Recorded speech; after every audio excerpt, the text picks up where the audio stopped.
ព័ត៌មានទី1នេះគឺសារព័ត៌មាន Reuters ជាអ្នកផ្សាយមុនគេហើយត្រូវបានសារព័ត៌មានផ្សេងជាច្រើនយកទៅផ្សាយបន្តឥឡូវនេះខ្ញុំសូមដកស្រង់ពីទីភ្នាក់ងារសារព័ត៌មាន Reuters ទោះបីជាខ្ញុំដាក់រូបភាពនេះគឺ USA News ក៏ដោយក៏ប៉ុន្តែអត្ថបទរបស់ Reuters បើយោងតាមទីភ្នាក់ងារសារព័ត៌មាន Reuters ឲ្យដឹងថាប្រទេសថៃនិងប្រទេសកម្ពុជាបានចោទប្រកាន់គ្នាទៅវិញទៅមកពីបទវាយប្រហារទៅលើជនស៊ីវិលនៅក្នុងការវាយប្រហារដោយកំភ្លើងធំនិងគ្រាប់រ៉ុកែតកាលពីថ្ងៃពុធខណៈដែលប្រធានាធិបតីសហរដ្ឋអាមេរិកលោក Donald Trump បាននិយាយថាលោកនឹងព្យាយាមធ្វើអន្តរាគមន៍ដើម្បីបញ្ឈប់ការប្រយុទ្ធគ្នានិងជួយសង្គ្រោះបទឈប់បាញ់ដែលលោកបានសម្របសម្រួលកាលពីដើមឆ្នាំនេះការប៉ះទង្គិចគ្នាបានផ្ទុះឡើងនៅទីតាំងជាង10កន្លែងនៅតាមបណ្ដោយព្រំដែនប្រវែង817គីឡូម៉ែត្រនៃប្រទេសទាំងពីរដែលជាការប្រយុទ្ធគ្នាដ៏ខ្លាំងក្លាបំផុតចាប់តាំងពីការប្រយុទ្ធគ្នារយៈពេល5ថ្ងៃក្នុងខែកក្កដាដែលលោកត្រាំបានបញ្ឈប់ដោយមានការអំពាវនាវទៅមេដឹកនាំទាំងពីរឲ្យបញ្ឈប់ចំនួនដ៏អាក្រក់បំផុតរបស់ពួកគេក្នុងប្រវត្តិសាស្ត្រថ្មីនេះលោកត្រាំនៅក្នុងការជួបជុំមួយនៅក្នុងរដ្ឋ Pennsylvania កាលពីយប់ថ្ងៃអង្គារមកនៅសហរដ្ឋអាមេរិកគឺទៅជាព្រឹកថ្ងៃពុធមកនៅក្នុងប្រទេសកម្ពុជានោះបានថ្លែងថាលោកនឹងព្យាយាមបញ្ឈប់អរិភាពដែលបានកើតមានឡើងហើយនៅថ្ងៃពុធនេះលោកបានប្រាប់អ្នកយកព័ត៌មានថាលោករំពឹងថានឹងសន្ទនាគ្នាជាមួយនឹងមេដឹកនាំនៃប្រទេសទាំងពីរនៅថ្ងៃប្រហ័សគឺថ្ងៃប្រហ័សមកនៅសហរដ្ឋអាមេរិកសេតាវិមានមិនបានឆ្លើយតបភ្លាមចំពោះសំណើសុំព័ត៌មានបន្ថែមអំពីការហៅទូរស័ព្ទនោះទេលោកតាមបាននិយាយថាខ្ញុំគិតថាខ្ញុំអាចធ្វើឲ្យពួកគេឈប់ប្រយុទ្ធគ្នាបានខ្ញុំគិតថាខ្ញុំត្រូវបានកំណត់ពេលនិយាយជាមួយនឹងពួកគេគឺនៅថ្ងៃស្អែកគឺថ្ងៃប្រហ័សណាកងទ័ពថៃបានបញ្ជាក់យ៉ាងច្បាស់ថាខ្លួនចង់បំផ្លាញសមត្ថភាពយោធារបស់កម្ពុជាហើយនាយករដ្ឋមន្ត្រីថៃលោកអនុทิនឆាន់វីរកុល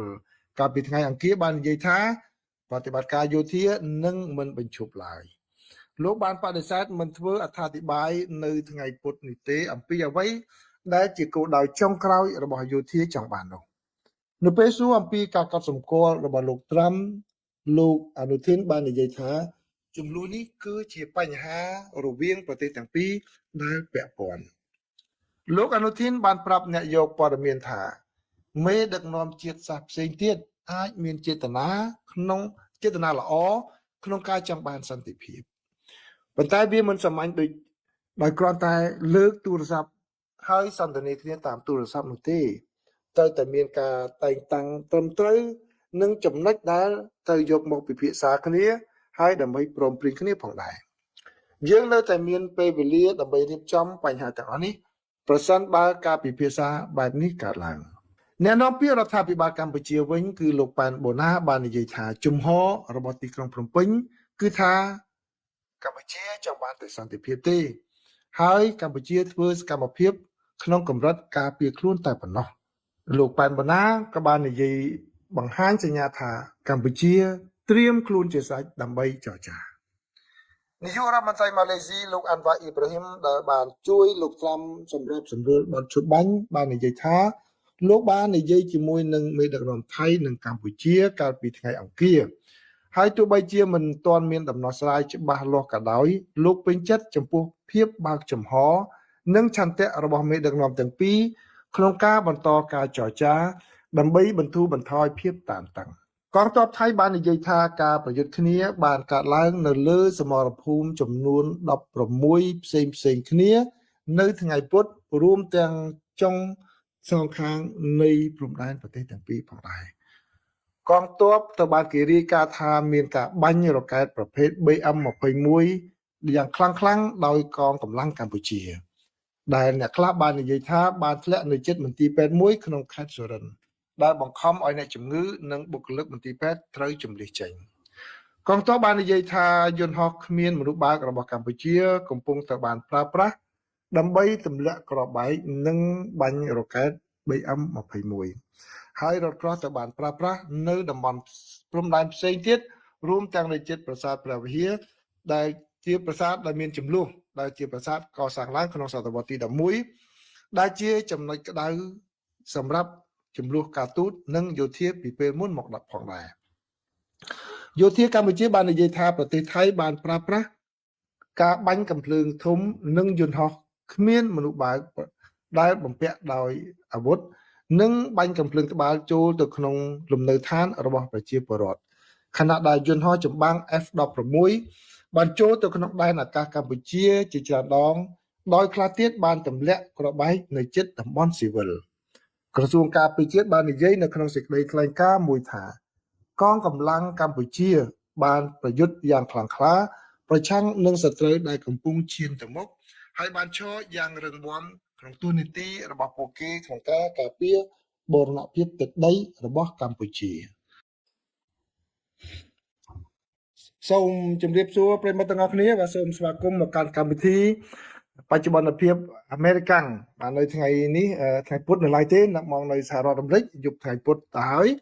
ដោយឡែកនៅក្នុងប្រទេសកម្ពុជាគឺព្រឹកព្រលឹមថ្ងៃប្រហ័សបាទអញ្ចឹងទោះបីជាប្រិយមិត្តនៅទីណាក៏ដោយនៅអាមេរិកក៏ដោយនៅអឺរ៉ុបក៏ដោយនៅអូស្ត្រាលីក៏ដោយនៅកម្ពុជាក៏ដោយសូមស្វាគមន៍មកកាន់កម្មវិធីបច្ចុប្បន្នភាពអាមេរិកាំងនៅក្នុងកម្មវិធីនេះគឺខ្ញុំសូមសម្រាំងយកព័ត៌មានចំនួន4មកជម្រាបជូនប្រិយមិត្តទាំងអស់គ្នាព័ត៌មានទី1នេះគឺដាក់មុនគេព័ត៌មានតាក់ទងជាមួយនឹងប្រទេសកម្ពុជាបើតាមសេចក្តីរាយការណ៍របស់ទីភ្នាក់ងារសារព័ត៌មាន Reuters គឺលោកប្រធានាធិបតី Donald Trump មានកំណត់និងសន្ទនាតាមទូរស័ព្ទជាមួយនឹងមេដឹកនាំកម្ពុជានិងថៃនៅថ្ងៃប្រហ័សបាទនៅថ្ងៃប្រហ័សគឺនៅខាងសហរដ្ឋអាមេរិកនេះទើបយប់ចឹងបានតែស្អែកអញ្ចឹងអាចនៅប្រទេសកម្ពុជាយប់ថ្ងៃប្រហ័សនៅប្រទេសកម្ពុជាអញ្ចឹងណាបាទប៉ុន្តែមិនទាន់បានច្បាស់នៅឡើយទេក្នុងខណៈពេលដែលនាយករដ្ឋមន្ត្រីថៃនៅតែបង្ហាញជំហររបៀបមានះដដែលព័ត៌មានទី2នេះគឺខាងសហរដ្ឋអាមេរិកបានចាប់នាវាដឹកប្រេងមួយនៅក្បែរប្រទេសវេណេស៊ុយអេឡានៅក្នុងដែនសមុទ្រដែលជានាវាមួយប្រភេទដែលសហរដ្ឋអាមេរិកដាក់ទណ្ឌកម្មជាយូរមកហើយដោយសារតែការដឹកប្រេងប្រឆាំងនឹងទណ្ឌកម្មរបស់សហរដ្ឋអាមេរិកទៅលើប្រទេសវេណេស៊ុយអេឡា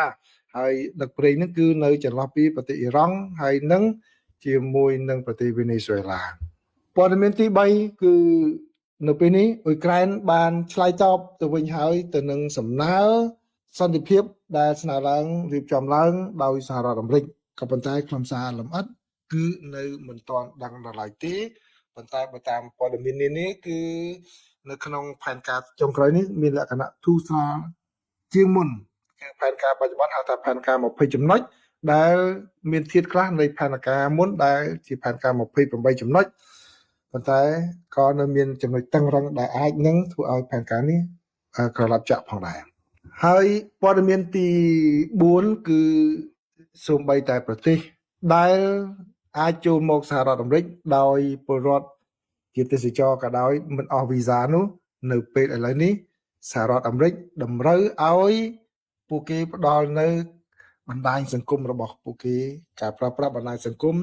ក្នុងរយៈពេល5ឆ្នាំចុងក្រោយតើអ្វីខ្លះជាតម្រូវការនេះគ្រាន់តែជាសំណើសិននៅឡើយទេគឺអត់ប៉ះពាល់ប្រទេសកម្ពុជាទេគឺសំដៅទៅលើប្រទេសដែលប្រជាពលរដ្ឋអាចចូលមកសហរដ្ឋអាមេរិកដោយមិនមានទិដ្ឋាការសូម្បីតែប្រទេសបែបហ្នឹងក៏សហរដ្ឋអាមេរិកតម្រូវឲ្យបង្ហាញបណ្ដាញសង្គមផងដែរបាទនេះគឺជាព័ត៌មានសំខាន់ដែលខ្ញុំរៀបចំសម្រាប់ជូនប្រិយមិត្តទាំងអស់គ្នា